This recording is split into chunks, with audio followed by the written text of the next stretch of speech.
Estamos de vuelta, gracias por acompañarnos, amigos. A las 10:36 de la mañana nos acompaña a esta hora el doctor Víctor Vargas Espejo, presidente del Centro Nacional del Planeamiento Estratégico, CEPLAN. Bienvenido a 7.3, ¿qué tal? Mucho gusto estar acá. Espero poder responder tus preguntas. Sí, queremos conocer un poco más de cómo se viene trabajando a nivel del Centro Nacional de Planeamiento Estratégico, como es el CEPLAN, ¿no es cierto? Y sobre todo en las metas de cara a la educación, a cómo seguir mejorando los niveles de educación. Por ejemplo, podemos ostentar un resultado del Banco Mundial, ahora que hemos tenido este encuentro en nuestro país, en el que habla de que Perú, por ejemplo, Chile, Brasil, son de los países que han invertido más en el tema de la educación. ¿Qué nos comenta? Bueno, en efecto, ¿no? El Perú enfrenta tremendos retos en mejorar los logros de aprendizaje, la cobertura de educación y también reducir las inequidades que hay en el Perú.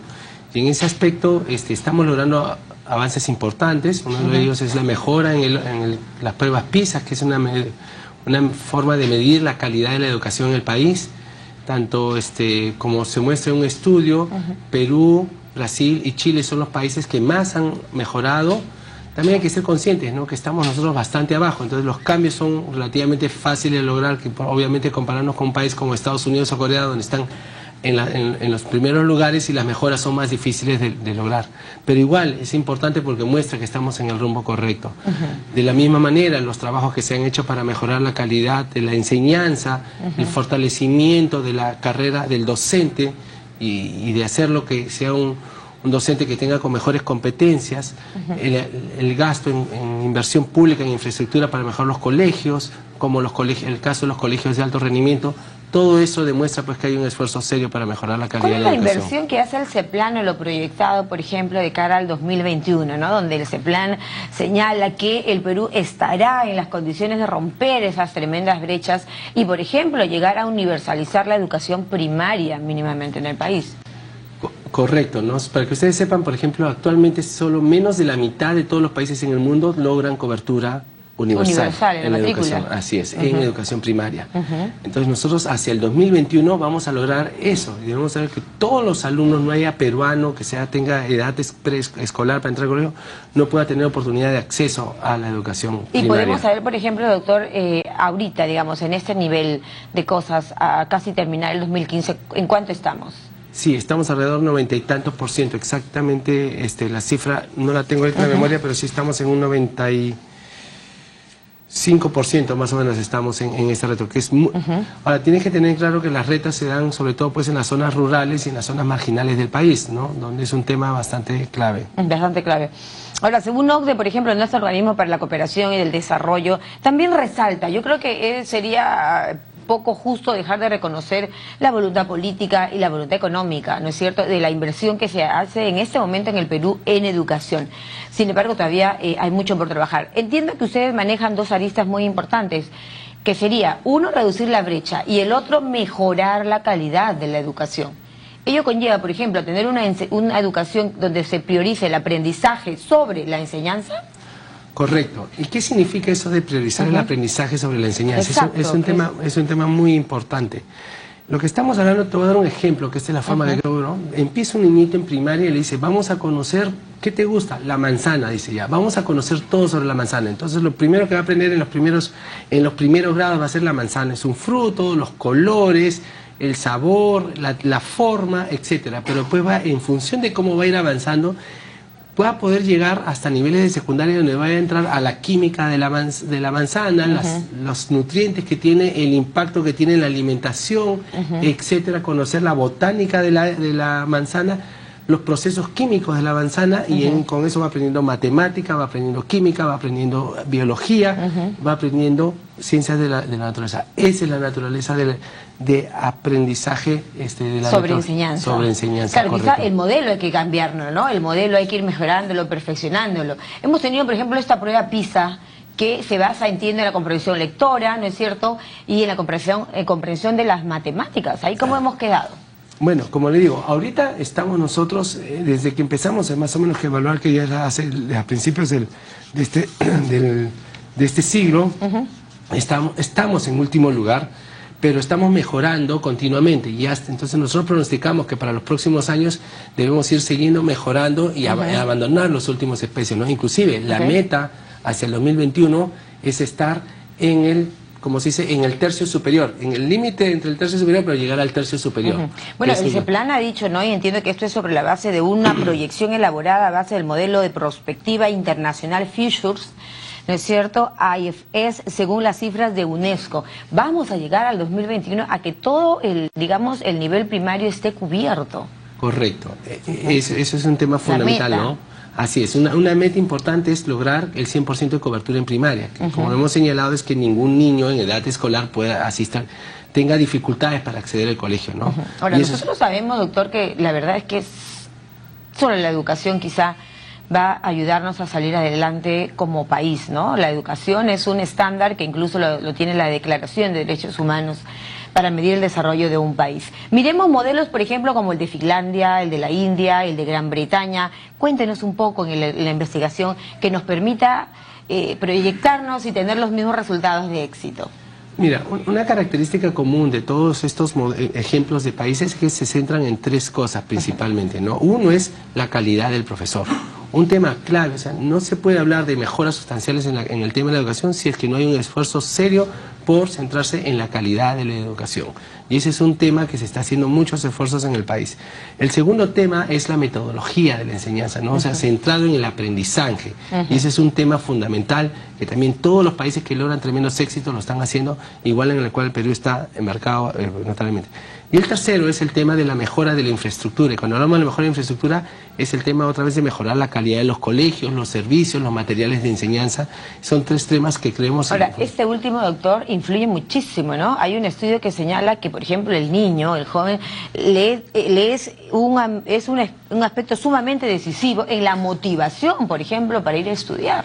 Hablemos de colegios unidocentes, de colegios rurales, hablemos de colegios que muchas veces no tienen las carpetas adecuadas, o de pronto ahora que venimos afrontando ya con prevención, felizmente, lo del fenómeno del niño, hay que echarle mucha lupa al tema de los colegios, de la educación. En efecto, tenemos nosotros, por ejemplo, ahorita a la fecha más de 40.000 colegios y de los cuales 50% no tienen ni siquiera los servicios básicos completos. ¿50%? 50%. ¿Especialmente en la ruralidad? Obviamente que en la ruralidad no tienen agua, no tienen electricidad, no tienen acceso al internet. Entonces, esos son los retos que enfrentamos como país, ¿no?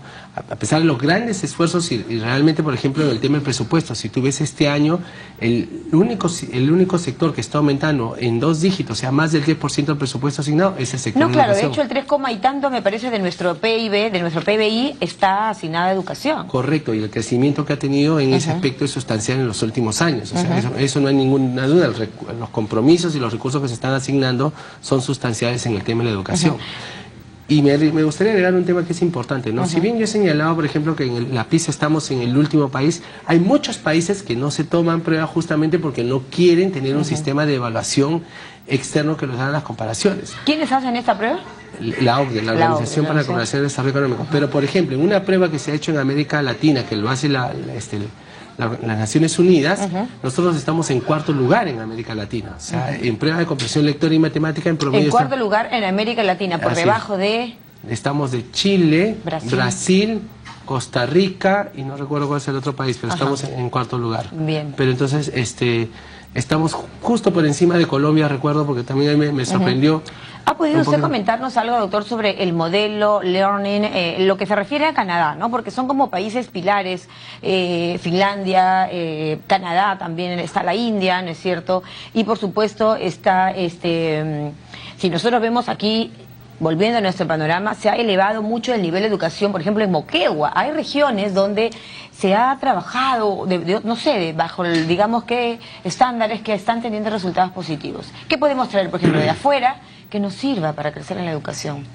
Mira, como le digo, yo creo que las recetas también hay que a veces uno siempre cuando mira las experiencias de afuera está buscando como que las últimas tecnologías para hacer los cambios, y la verdad que todos los estudios dicen que al final son 4 componentes básicos. Sí, pero está la tecnología dentro de los trabajos que ustedes han enumerado también, ¿no? Por supuesto que es fundamental, porque la tecnología ayuda desde la gestión de cómo gestionar un centro educativo, hasta la forma de poder medir, por ejemplo, los logros que estamos obteniendo sobre los alumnos, y también las formas de enseñar enseñanza de los alumnos. Todo eso obviamente tiene un impacto, pero no olvidemos realmente que los temas claves, que es el profesor, ¿no?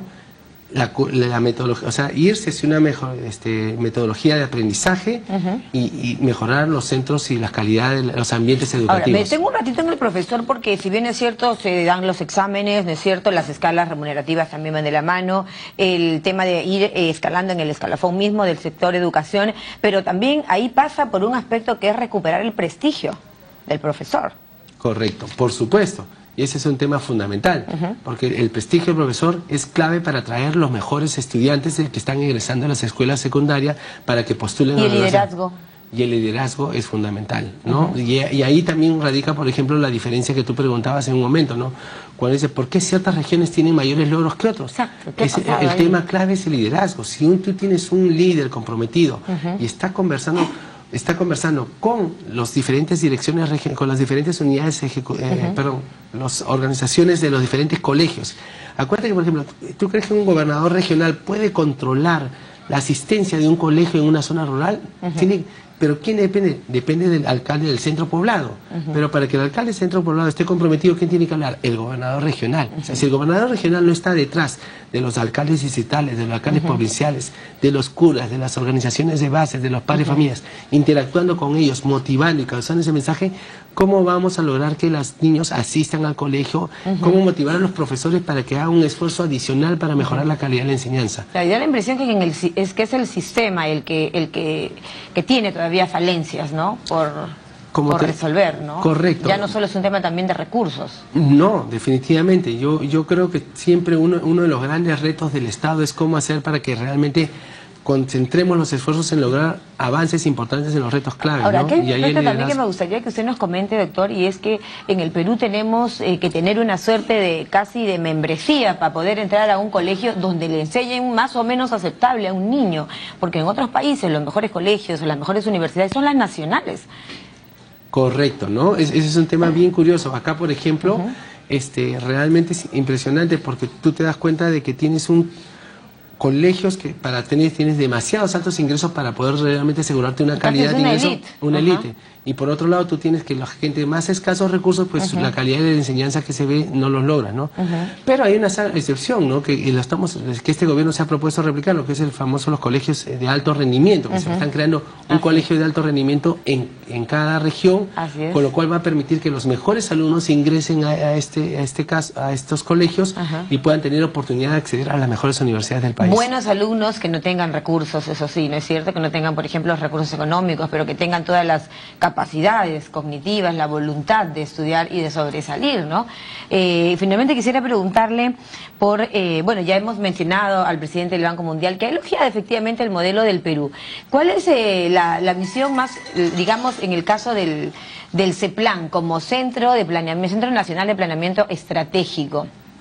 En la siguiente estrategia, ¿qué mensaje le puede dar usted al Perú en materia de educación? Vemos que tenemos un ministro de gestión, ¿no? Un ministro que todos señalan la labor que viene desarrollando es importante, ¿no? Se han creado una serie de distintas alternativas para seguir adelante con la educación, para mejorar entender lo que se lee, para que el alumno, una vez que adquiera, por ejemplo, conocimiento, pueda ir a estudiar al extranjero a través de becas, pero retornar al Perú. Y que los técnicos los tengamos acá. En efecto, mira, nosotros creemos en un tema fundamental, es que todos los peruanos hacia el 2021 tengamos pues oportunidad de acceder a una educación de calidad. Y eso es un reto fundamental para el país. Y para eso hay que concentrarse en el tema del revalorar y la calidad del profesor y la calidad del profesor que está enseñando a nuestros alumnos, en mejorar las metodologías de la currícula de aprendizaje y finalmente en la calidad y en los medios de la educación, en el ambiente y la infraestructura de la educación. Yo creo que son tres temas claves. Y romper la brecha, ¿no? La desigualdad. Claro.